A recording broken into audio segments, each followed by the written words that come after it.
For 10 år siden, cirka i 2010, var jeg ansat i en stor virksomhed, hvor tingene gik meget stærkt. Og så fik jeg flere og flere arbejdsopgaver. Og pludselig, ud af det blå, besvimede jeg.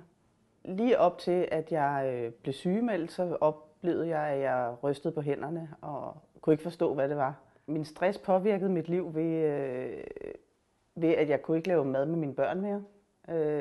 Jeg blev simpelthen forvirret, og jeg kunne slet ikke, jeg havde ikke overblik over forskellige situationer. Jeg manglede fokus. I forbindelse med samvær med andre mennesker, så havde jeg svært ved at være sammen med dem over længere tid. Jeg kunne måske klare det 1 time til 2 timer højst. Det kom an på, hvor intens det var. I forhold til at være kone, det ved jeg ikke, fordi vi havde jo også tvillinger. Vi havde 3 børn, små børn på det tidspunkt.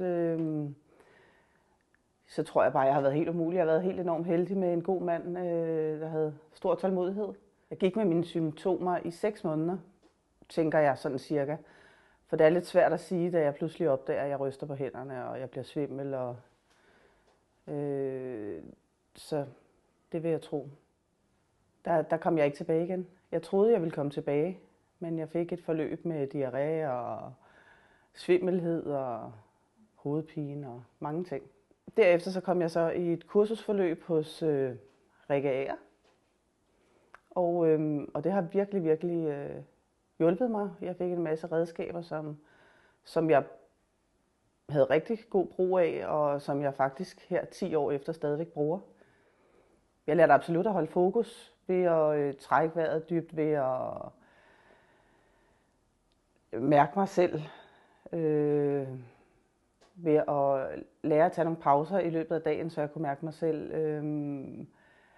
Det gik op for mig, at søvn og motion betød rigtig meget.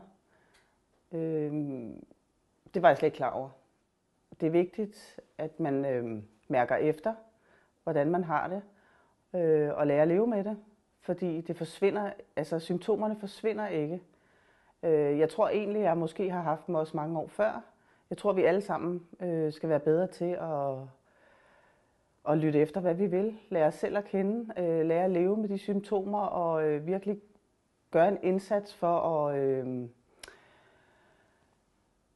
at leve det liv, vi gerne selv vil. Hvis jeg skulle give et råd til en anden person, som jeg kan se er stressramt eller bare har alt for travlt og ikke mærker efter sig selv, vil jeg sige, at de skulle få masser af motion, få masser af søvn, holde sig for meget alkohol, sukker i al almindelighed, da det virkelig påvirker nervesystemet. Der skal gøres en større indsats på arbejdsmarkedet for, at man ikke får stress. Det er for eksempel forståelse for mennesket.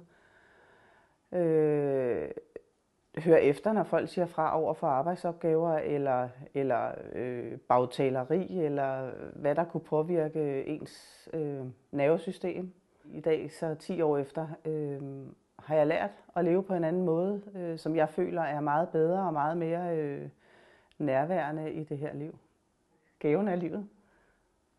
Det er jo hele vejen rundt. Før var jeg mega overfladisk, og det gik enormt stærkt, og jeg glemte masser af mennesker på min vej, og jeg kunne fyre bemærkninger af, som sårede folk, uden jeg tænkte over det.